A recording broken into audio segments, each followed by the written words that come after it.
So you're thinking about moving to Charlotte, North Carolina, and you want to know all the downsides. Well, here's the thing.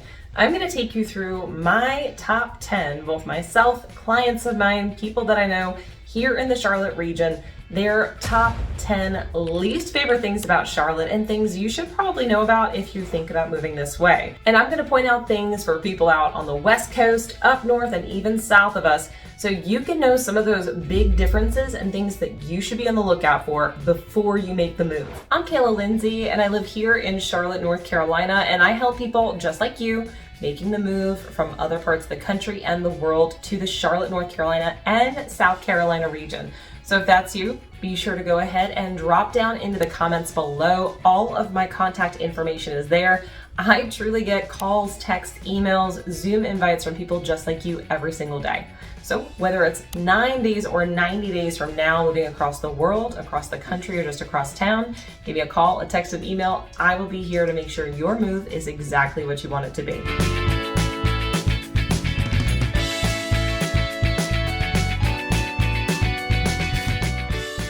Now, I've lived in Charlotte, North Carolina for over 13 years, which is crazy to think about. And before that, I lived in Raleigh. Before that, I was in Asheville, and I grew up in New York. So I do have an idea of what's going on in numerous regions across North Carolina, as well as up north. In addition to that, I've been to most of the lower 48, so I can speak to it at least a little bit. And in this video, I'm gonna highlight all of the downsides to Charlotte, North Carolina, so you are more well prepared. So first things first, the weather. It is so humid in summer sometimes. Now here's the cool thing. Yes, we have humidity here in Charlotte, but it's not every single day. And that's one thing I want to point out. I have been to Florida, Louisiana, Alabama, areas that have intense humidity. And one thing I can tell you about Charlotte is that yes, you could have one day that's humid, usually right after a heavy rain or a storm. And then you'll have other days in summer that are just very nice and mild. There's always some kind of humidity, but it's not anything that is going to end your life. You will not be sweating from head to toe. It's really not that bad. Now, from a temperature perspective, our summers, we do get some hot days. They're not like Florida, and they're certainly not like Texas and Arizona. You guys get absolutely scalded. Here, you're gonna be in the lower 90s in most of summer, usually upper 80s, lower 90s. It's not that bad, and we do have a breeze. Now, for those of you who are going, yeah, but it's really humid, I like my dry heat, I will say the humidity is actually kind of nice. For me, it plays a role, especially in those evenings when you get a beautiful breeze coming through, because we do get a lot of breezes. There's still air movement. It actually helps keep you cooler. So my own personal opinion here, but it's not that bad. Now, winters, let's talk about winter. Winters are mild. Now, like I told you, I grew up in New York. I remember getting snow my entire childhood. All my family's still up there, and they still get snow. Throw away your snow blower, throw away your snow shovel if you move here to Charlotte. We just don't get snow. In fact, the last time we got snow, it was 2016, I wanna say, and we got about an inch where I was, and the further north we drove, we got a little bit more, but we barely got anything. It was melted by 10 a.m. and that was it. The most significant snowfall that we've had to date in recent years was in 2014, and that was 8 inches. 8 inches. That was significant for Charlotte, and yes, it shut Charlotte down. No one went out. Everybody stayed indoors. We had s'mores and hot chocolate and all of the things. And everybody was very happy about it, at least those that didn't want to actually have to leave their houses. So that being said, we really don't get enough snow for it to be worth you having any kind of snow anything, from shovels to blowers to boots. It just doesn't happen. Now, when we're talking about the temperatures, here's where things are interesting. I was speaking to somebody a while ago. They spent a lot of time in Alaska, and they said they prefer winters in Alaska to winters in North Carolina. And I said, why? And the comment to me was, because we have a little bit of humidity, it can make those cooler temperatures feel colder than it really is. Now, our average temperatures in winter are around 50 degrees. That's our daytime temperatures, 50 to 55. Nighttime temperatures average about 30, but we do get some cold snaps. Now, that being said, if it is nighttime and it is 45 degrees, it's going to feel much colder than that because we have a little bit of humidity. That humidity plays a major role, both hot and cold.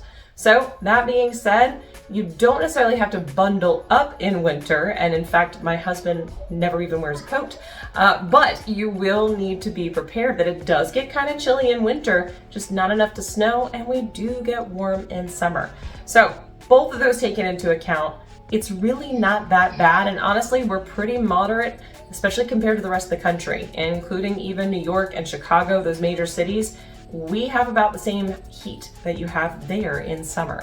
So is it good? Is it bad? I take it as a positive all the way around, but it's something that you should probably be warned about. Number 2 on the list, thunderstorms. Now, a lot of people ask me this, Kayla, do you guys get hurricanes and tornadoes and floods? The answer is no. And in fact, while you watch your upcoming hurricane season, you'll probably see some bands of rain and things like that that make it look like hurricanes are hitting Charlotte.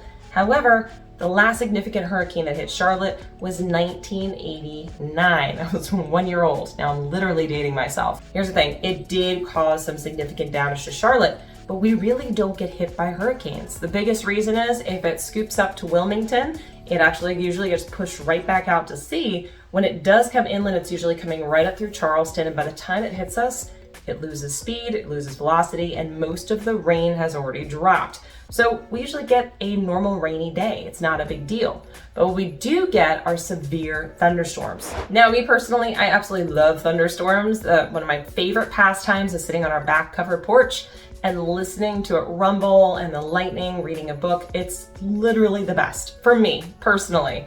But they can get severe and they come up and they go away like that. That's, I think, one of the craziest parts. It's not an entire day of thunderstorms. It is a storm rolls in and it moves back out, and they can be powerful. Now, this is usually what causes power outages and down power lines and traffic accidents and things of that nature. Aside from the fact that North Carolinians can't drive in the rain. I love you guys, I'm one of you. But here's the thing, those severe thunderstorms, because they crop up and they can drop so much rain at a time, sometimes they do produce warnings such as flash floods and things of that nature. Now, most of the homes, almost all of them in Charlotte, are not in flood zones. So don't expect flood warnings and flash floods like you'd see in Texas and Nevada and California, right? It's not filling up entire water basins. But what you do need to understand is we do sometimes get heavy rainfall with these thunderstorms, and that can cause some runoff. It can cause the creeks to rise a bit. And for the most part, it causes it on the roadways, and that's what's going to cause you to hydroplane and potentially get into an accident. So when you see thunderstorms start to roll through, no, there's probably traffic ahead by either people already slowing down to make sure they're at a right speed, or it's already started falling and people are having to slow down because they can't see. Now, let's talk about property damage when it comes to these. Again, down tree limbs and things like that can cause damage to your roofs and things of that nature, but that would be true of any storm, right? Now, that being said, however, we can also get hail. And in fact, Rock Hill this year, Rock Hill, just on the border, just under into the South Carolina border, they got a severe hailstorm. And when I say severe, I mean really bad, like softball size hail that was falling and nailing some cars. Now, that's not super normal. That's not happening every single day, but these early summer thunderstorms can produce some significant hail. And in fact, we had some hail last year as well. Now, the downside to this is that you're going to potentially get damage to your roof or vehicle. And again, it's not common, but it does happen. The good thing is hail is covered under insurance policies for your roof. Check your own insurance company and their policies, but most of them do cover for damage on that. And usually your auto insurance will cover for hail as well. Again, check your coverage. Now, usually it's not going to cause enough damage that you're going to need new windshields and roofs and things like that, or hoods for your car, but it's something, again, that you probably need to be aware of. Now, talking about tornadoes, we really don't get tornadoes. I didn't say never. We have had tornadoes touch down in the Charlotte region, just on the outskirts, but it was things like a little one that ripped up a tree and then that was it. So nothing that's going to cause severe property damage or risk to life and health. Now, one other thing that we do have, which hasn't happened in a very long time, although we don't get snow, you could potentially get an ice storm. That's been a very long time since we've had that, but in the southeast, it's more common to get an ice storm than it would be to get a snowstorm. And that's just because the rain is going to fall, and that's usually when it starts to freeze. So it usually doesn't start falling as snow, it usually starts as water as rain, and then it freezes. So anywho, thunderstorms can be a challenge. It is something you should be aware of. If your dogs are scared of it, get those tranquilizers ready. So just sit back, relax, and it'll pass in a few minutes. The next one on our list, pollen. Without a doubt, hands down, pollen. Now, I grew up in New York. Yes, there's pollen everywhere. My dad has allergies. It's a thing, usually grass and things of that nature. But the North and South Carolina regions have something you have never seen before unless you live in this region. We call it the pollening. That's right. I know that sounds really ridiculous and silly, but the first time I ever experienced this, because we don't even have it in Asheville because of the altitude. In fact, the pines, that's right, the pine trees in the Carolinas, the pollen is absolutely mind-boggling. The wind will blow and you'll just see yellow puffs of clouds coming off of them. First time I ever experienced this, I was in college at NC State, and I remember sitting outside of my dorm years ago, and just everything was yellow. There was yellow everywhere. It looked like it was snowing yellow. And then of course the rain would hit, and then you'd have yellow puddles. Everybody's cars were covered in yellow, and someone said, oh, it's the pollening. And I was like, oh, this is a normal occurrence, great. Well, this was also the first time I ever had allergies. So if you do have allergies, the springtime may be challenging for you. Now, what I will say, and this is of course according to people who have worse allergies than I do, if you live in Florida or Georgia or anywhere in those more tropical kind of climates, North Carolina and South Carolina are still way better than it is down there due to our climate. We don't have some of the things that they have down there. So if you're looking for some really nice weather, meaning it's a little bit more moderate, we don't get snow, but you want to go ahead and cut down on the pollen and the allergies, it's still a great place to be. But be warned, it's March into April, we have pollen. And it is everywhere, and it will coat everything, and you do not want to wash your outside furniture until it's done.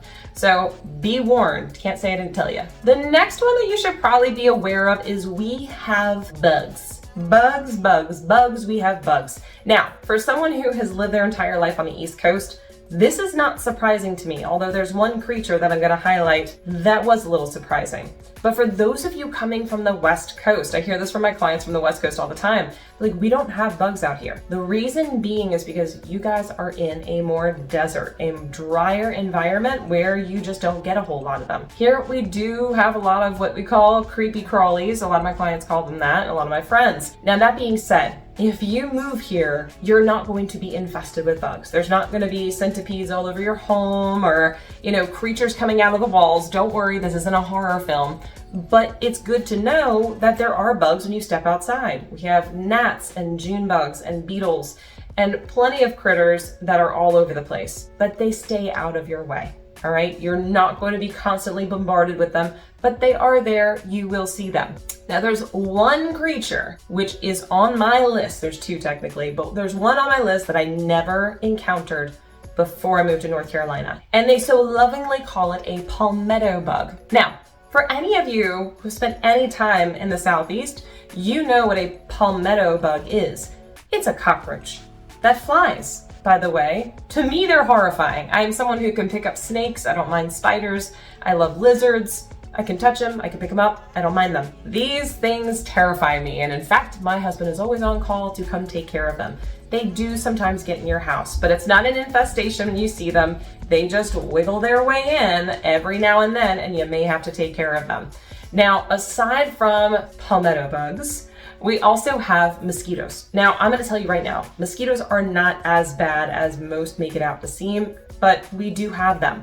Now, they're not our state bird like Mississippi and Alabama, shout out to you guys, but they are there. They are around, and a lot of the reason why we have so many mosquitoes in Charlotte is because we are a very heavily tree-covered city. If you look at a satellite view of Charlotte, North Carolina, especially when taken in summer, you see trees everywhere. In addition to that, we have a lot of creek and river systems all around the Charlotte area, which means water plus cool, damp areas, guess what that breeds?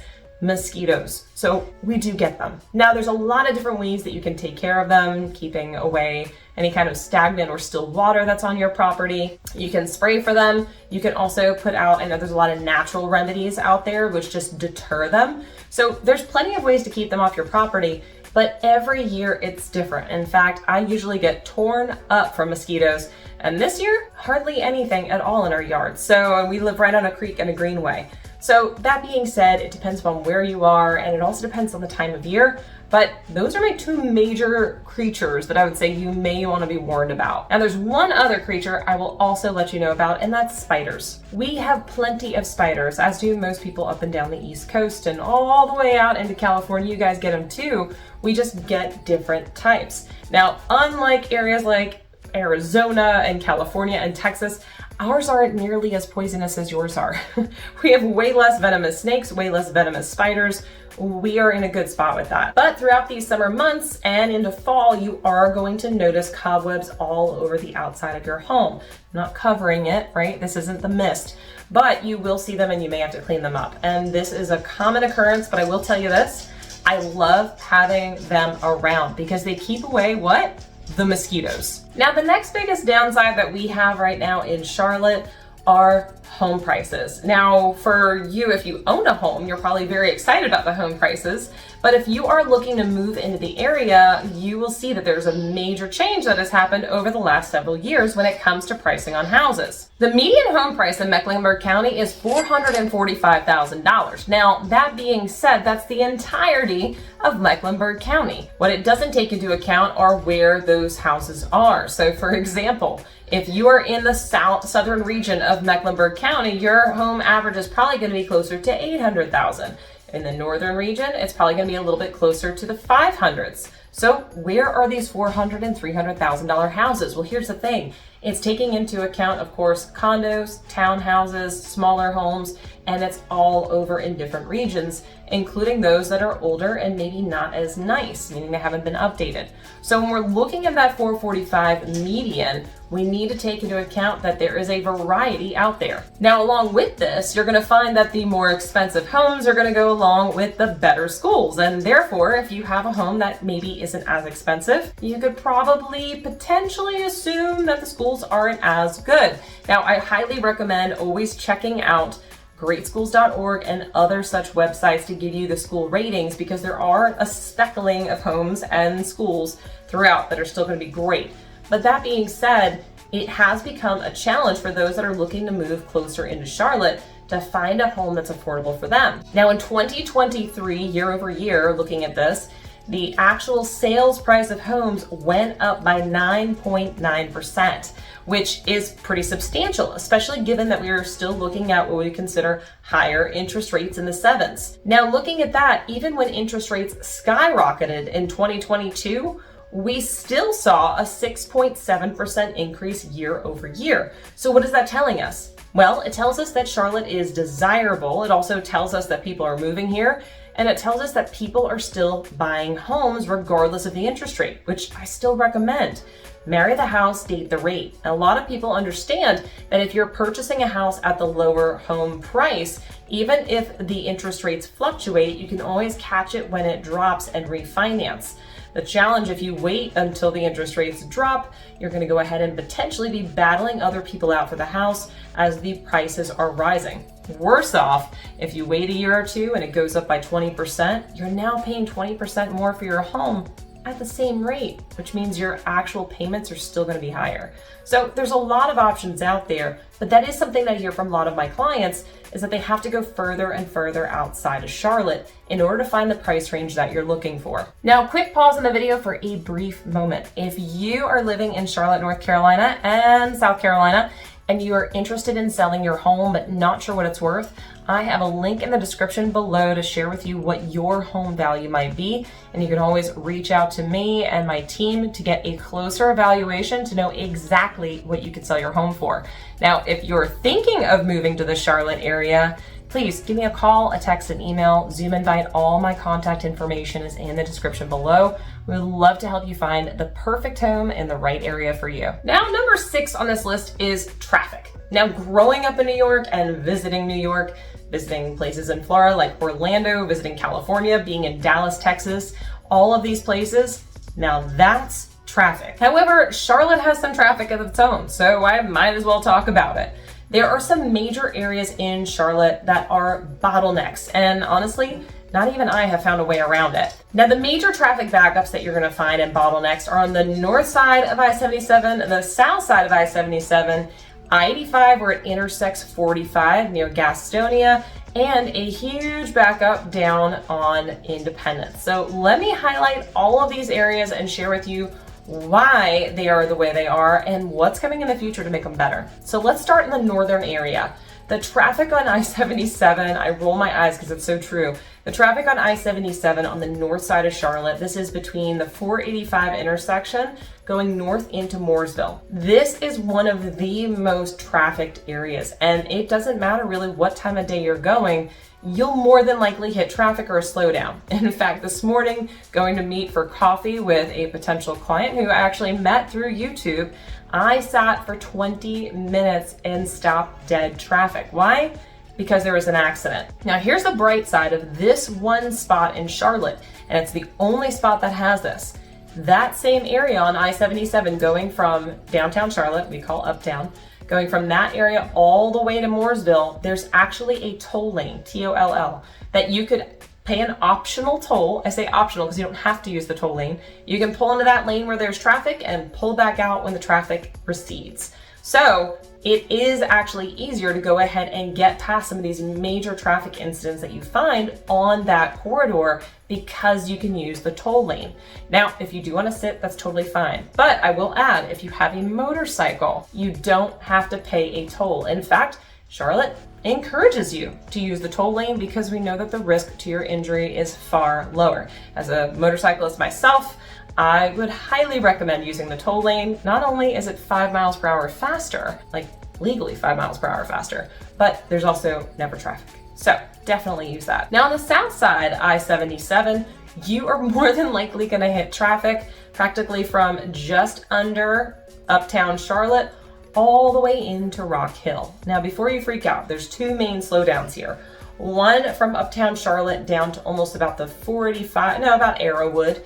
Then there's another slowdown that usually happens just over the border into South Carolina into Rock Hill. Now, what's the main reason for this? I-77 is the main thoroughfare, in fact, the only major thoroughfare that brings those who live in South Carolina in the Rock Hill, Fort Mill, York areas into Charlotte. And there are a lot of people that work in Charlotte and live in South Carolina. So there are a lot of people that are going to be trafficking that particular area. Now, this is another area that you're probably going to find traffic in and out throughout the day. It's just because there's a huge flow of people heading in that direction. In addition to that, this is also near an intersection of 485. So because of that, you've also got people coming off 485 that are merging into north and southbound on the I-77. So what's the workaround on this one? There's not as many.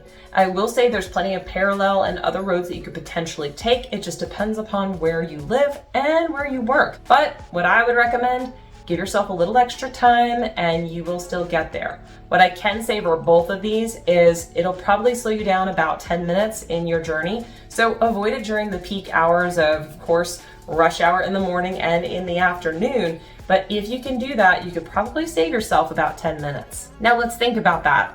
If you were to compare that to LA or Dallas or Atlanta, New York, Orlando, that is nothing compared to those areas. So let me highlight the other two areas where you're gonna hit traffic. Now, if you're thinking of moving into the Gastonia or maybe even the Shelby area, you may wanna think twice. Now, no, this is no knock on Gastonia, and I'm actually about to do a video on them because not everybody local likes Gastonia. But one of the biggest reasons why I don't like going to Gastonia is the traffic. Now, I-85 is the main thoroughfare that will take anyone coming into Charlotte, going into Gastonia. The main reason why there's so much traffic on this particular area, there's two reasons. One, you're taking the influx of people on 485, both inbound or inner circle and outer circle, both of them are going and merging onto I-85 to head west. In addition to that, a few miles into that road before you even hit Gastonia, it goes from 4-lane to 3-lane to 2-lane. That backs the traffic up like literally like crazy. And it drives me nuts to go out there. So I avoid it in the mornings and I especially avoid it in the afternoons just because of that. Now the upside to Gastonia is it's got great pricing. There's beautiful properties. It's honestly a really nice place to live, especially in South Gastonia and up into Stanley. But the downside really is the traffic. Now, there has been talk that there's going to be expansions, but I haven't seen anything happen yet. So if you're moving here anytime in the next couple of years, understand that if you're going into Gastonia, you might hit a little traffic. Now, mind you, just like I talked about with I-77, the slowdown is only about 10 minutes and it's every single day, so it's nothing crazy. Now, any area in Charlotte could potentially get an accident like any area of any other city. That would be what we would call an abnormality, or something that would be out of the norm, which could cause a more severe backup, but it's more rare. And the last biggest spot for a backup is going to be on Independence Road. Now, Independence, coming out of Charlotte, this actually goes southeast out of Charlotte. It is a main vein, but for many years, literally until about 6 years ago, this actually was four-way intersections all the way down. Now, that was great when there was maybe 300, 200,000 people. However, Charlotte has grown to over 800,000, nearing 900,000 individuals. That doesn't work anymore. The good news is they have expanded Independence, which is considered 74, and they will continue to expand and improve upon it. And in fact, all of those intersections are now overpasses, which is great. I truly love traveling on there. However, there's still a lot of people leaving the city in the afternoon and a lot of people coming in the morning. Expect a slowdown. Now, this is far better than what it once was. It used to be just complete gridlock every single day. So it's better than it was, but you're still gonna see some slowdowns. And honestly, that goes for all of Charlotte, but this is with any city. So it's something to be warned about, that you're not just gonna hit the road at 4:45 on a Tuesday and get across, literally cut through Charlotte in 10 minutes. Instead, you might have some slow ups. You're probably going to sit at a light one more interchange than you really want to, but you'll get where you're going and it's not going to take you that much longer than it usually does. So is it something to know about? Absolutely. You have been warned. Yes, we are a major city, and yes, we do have some traffic, but it's not nearly like it is in other cities in the US. Now, the next thing to talk about on the list is growth rate and infrastructure. Now, they do go hand in hand, and I'm going to share with you why. The growth of Charlotte has been immense. Charlotte is one of the fastest growing cities in the United States. In fact, between 2022 and 2023, we increased our population by 1.7%. Now, this is the third largest numerical change in population in the United States in that same time period. For a better understanding of how much we've grown, we have increased our population by 127,000 people since 2020. Now, a lot of this has to do with people that are now able to work remote, so they can move wherever they choose, so people aren't bound by their jobs anymore. The cool thing is, Charlotte actually has phenomenal economy. In addition to that, we have a great job market and very low unemployment rates. But we have plenty of people that are living here that don't actually work here. In fact, many of them work remote, and a lot of the clients that have called me over the last few years are doing the exact same thing. They got the sign off from their manager that they can work wherever they want to, and Charlotte's where they want to be because of the mild seasons. We have 4 seasons, but great weather. We're close to the ocean and close to the mountains. And we're a really nice city. We're sub 1 million, but we have all the amenities you could possibly hope for. So why is this a bad thing? Well, with growth also comes higher home prices, lack of inventory, a lot of apartments being built, and sometimes it's tough for the infrastructure to keep up.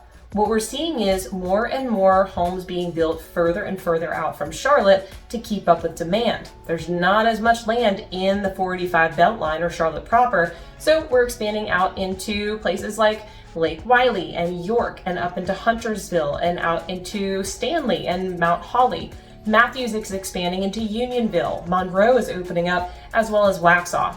All of these areas are seeing an increase in population, as well as new construction, home build, and sales. Now, Charlotte has some of the youngest homes in the nation, sub 30 years old for an average, whereas most of the rest of the US is in the 40s. More than likely, this trend is going to continue as we build more and more homes to account for the rise in population. Now, one of the bottlenecks to this expansion has to do with the infrastructure itself. For the first note that I have here, we actually are not able to build in certain areas around Charlotte. 2 areas being Harrisburg and Concord. Harrisburg and Concord are beautiful towns, and they sit to the northeast of Charlotte, more east than northeast, but right up that way. The reason why that can't be built on unless you're doing a septic tank is because the actual sewer treatment plant can't handle any more houses. So until the plant is fully expanded and until all of those permits that have been stacking up in order that have been submitted for new construction, you're not going to get approved on new construction. Meaning, there aren't going to be that many new construction developments going out that way. Now, I will tell you, once that actually gets released, there is going to be a plethora of homes built in those areas. Now, very similar backups are happening in other areas out and around Charlotte as well. Now, if you're deciding to build a house on your own or you're building with a one-off builder, you can still do so with a septic tank, no problem. But if you're looking for a larger scale builder, things like D.R. Horton or other such ones like Eastwood Homes, you're not going to find those developments being built in those areas just yet. But stay tuned, they're definitely coming. The other downside or bottleneck that I've been seeing is because the population is expanding, even though we're going further and further out, the roads have not kept up. Now, again, growing up in New York, I realize the roads are the roads and people in the population are going to keep growing, and we just have to keep using them because there's no other place to put them. Now, the nice thing is Charlotte has far more land available than New York has. So Charlotte is putting in place a lot of plans to expand the infrastructure, especially the roads, to make sure that it's easier to get around and we get hit with far less traffic. This, as I talked about earlier, Independence or 74, we saw a huge change with that particular road in just a few years. Well, they're doing the same thing with 45 on the lower belt line, I-77 on the south side, which is also about to see some regentrification there.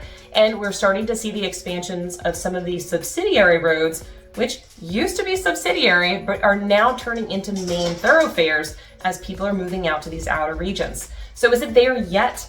No, but it is absolutely in the plans because Charlotte is expected to be the next Atlanta within the next few years. So is it here now yet? No, but it is coming. And that's a good thing because Charlotte is expected to be the next Atlanta, or so they say. With the population growth that we've been seeing, it would not surprise me. So as we expand out to other towns and other areas outside of Charlotte proper, we're going to start to see more and more roads being built, expanded upon, and made better for everybody. But it's something to be warned of for now. Now, I touched on it just a bit ago, but let's talk about the lack of homes. This is another challenge here in the Charlotte area. If you are wanting to stay within 485, well, guess what? You probably have a price point that you want to stay within, and that keeps rising. In addition to that, homes are selling left and right. Now, the next point I kind of already touched on, but it's the lack of homes and inventory in the area. Now, as we're getting these influxes of people moving into the area and very few people leaving because it's an awesome area, we are seeing that there are limitations to how many homes are available. Now, the interesting part about this is price and size and location are our major drivers for this. So yes, of course, there's still homes. If you jump on MLS or Zillow or Realtor right this second, you're going to see homes, you're going to see inventory. One thing we've seen is the actual demand for housing has gone down just ever so slightly, mostly driven by the interest rates. And what that means is some homes are sitting on the market far longer than they would have back in 2021, where they'd be on for about 4 hours and then they disappear. So now we're seeing averages of about 35 days on market as a norm here in the surrounding areas. So now I know what you're thinking. Well, Kayla, you just said there's houses sitting. What does that mean that there's no inventory? Well, when we look at the actual inventory, we compare how many homes are on market right now in certain price points in certain areas. So we actually hone in pretty tightly. What we are noticing is that homes underneath 650 are flying off the shelves, especially if it's at least a 3-bed and a 2-bath. In addition to that, if you're in a great school district and you have a nice yard, forget about it. Your house is going to be gone in a heartbeat.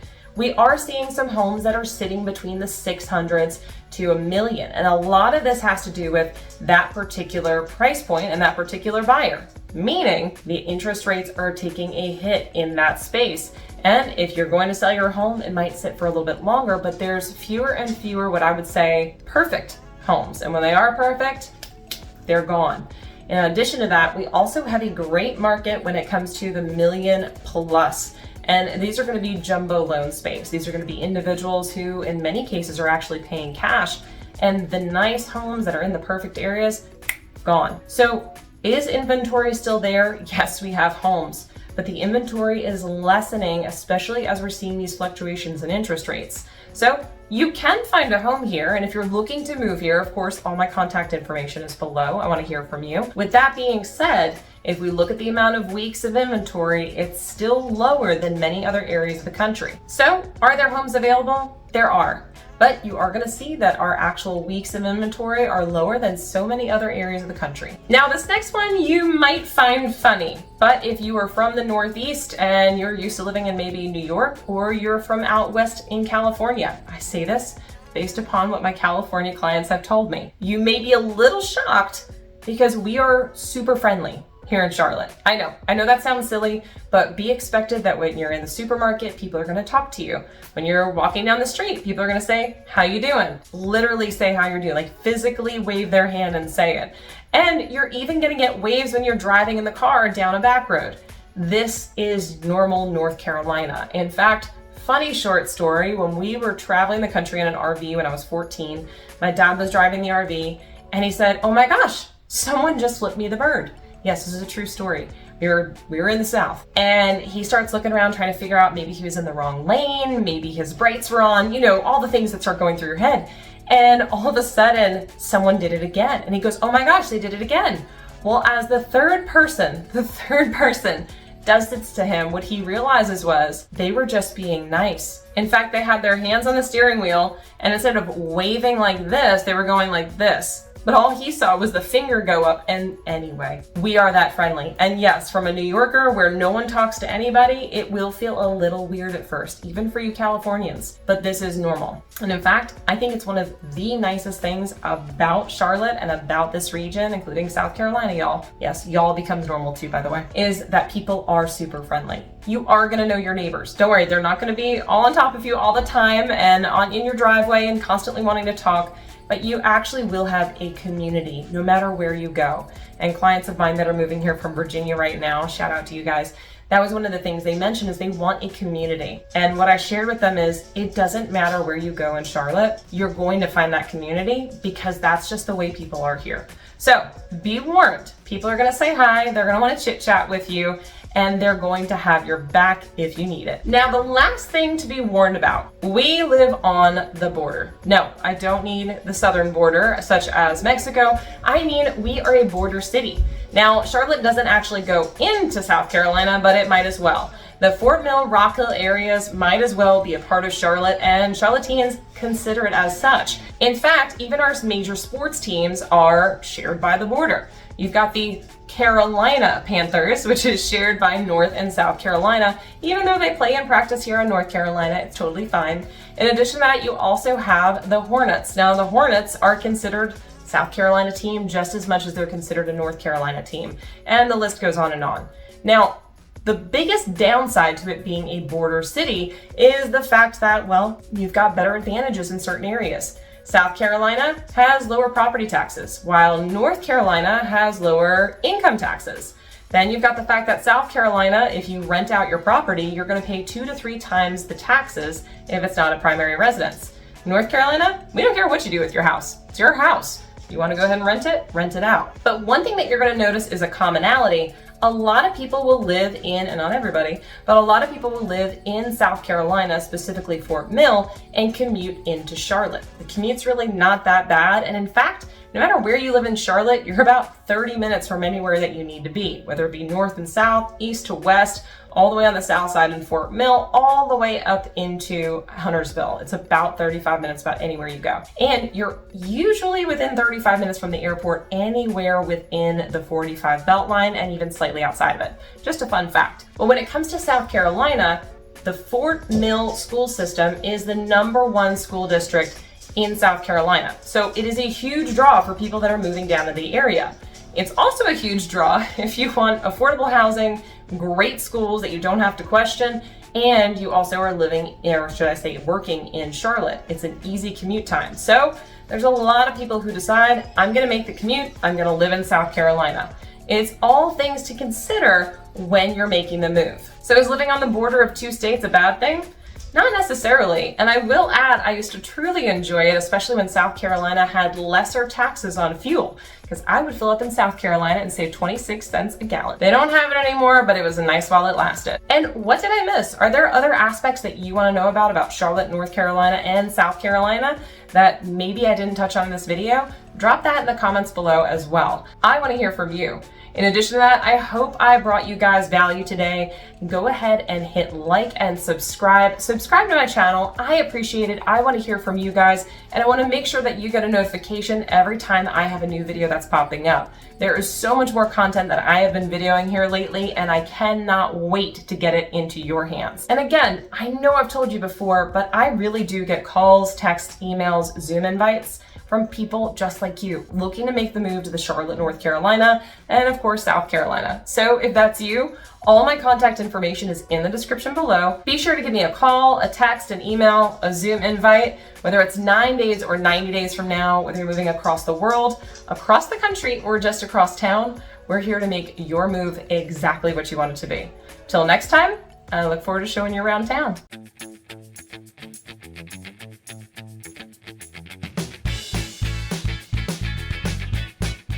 So you're making the move. There's a lot of videos that you can be watching, like this one right here, or maybe even this one. Really either one of these, but honestly, watch both of them because they're gonna help you make the move. Go ahead, pick one. They're both really good.